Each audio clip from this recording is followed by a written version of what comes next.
শ্রাবণ মাস শুরুর আগেই ঘরে এই তিনটে জিনিস আনতে হবে আপনাকে, তাতে ভোলানাথের কৃপায় আপনার সংসার, আপনার জীবন কিন্তু পরিপূর্ণ হবে।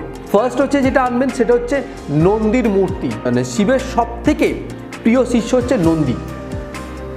তো শাস্ত্রমতে নন্দীকে সন্তুষ্ট করলেই আপনি ভগবান শিবের কৃপা লাভ করবেন খুব তাড়াতাড়ি। তাই শ্রাবণ মাস শুরুর আগেই আপনার ঘরের যে মন্দির আছে সেই মন্দিরে একটা ছোট্ট নন্দীর মূর্তি আপনারা কিন্তু স্থাপন করবেন। এবারে আপনাদের সেকেন্ড কী করবেন, সেকেন্ড হচ্ছে ভস্য। তো ভস্য হচ্ছে কি করে, নেতিবাচক যে শক্তিগুলো আছে, মানে নেগেটিভ এনার্জি যেটা আছে, সেই নেগেটিভ এনার্জি কিন্তু প্রতিরোধ করে। তো ভোলানাথের কিন্তু অন্যতম প্রিয় অলঙ্কার হচ্ছে ভস্য। দেখবেন ভোলানাথের গায়ে সবসময় ছাই মাখা থাকে।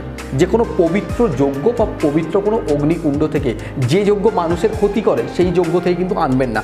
যে কোনো পবিত্র যজ্ঞ বা পবিত্র কোনো অগ্নিকুণ্ড থেকে এই ভস্যটাকে আপনারা সংগ্রহ করবেন। শ্রাবণ মাস আপনার শুরু হওয়ার আগে এটা আপনার গৃহে আপনি নিয়ে আসবেন। প্রতিদিন আপনার কপালে এই ভস্যের হচ্ছে তিলক লাগিয়ে শিব পুজো করবেন। আপনারা করলে আপনাদের যেটা উপকার হবে, আপনাদের যে নেগেটিভ শক্তি আপনাদের মধ্যে থাকবে বা আপনার ঘরে যে নেতিবাচক যে শক্তি যেটা আছে সেটা আপনার দূর হবে এবং আপনাদের মানসিক যে শান্তি সেটা কিন্তু যথেষ্ট পরিমাণে বৃদ্ধি পাবে। এরপরে আর একটা জিনিস কি আনবেন, আর একটা জিনিস হচ্ছে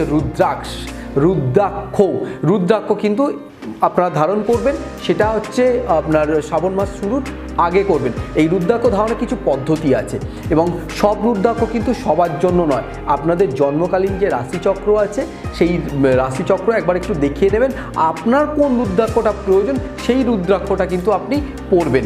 এই যে আমাদের যে শ্রাবণ মাস, এই শ্রাবণ মাসে ভোলানাথের পূর্ণ কৃপা পেতে একটি রুদ্রাক্ষের মালাও কিন্তু আপনি আপনার ঘরে নিয়ে আসতে পারেন এবং ঘরে নিয়ে আসবেন এবং সেই রুদ্রাক্ষর মালাকে আপনি গলায় ধারণ করবেন এবং ধারণ করে এটা আপনি যখন ভোলেবাবা যখন পুজো করবেন তো এই পুজোটা আপনি করবেন এবং তাতে আপনার কী হবে, তাতে আপনার আর্থিক দিক থেকে যথেষ্ট উন্নতি হবে এবং মানসিক দিক থেকে যথেষ্ট আপনি শান্তির মধ্যে থাকবেন।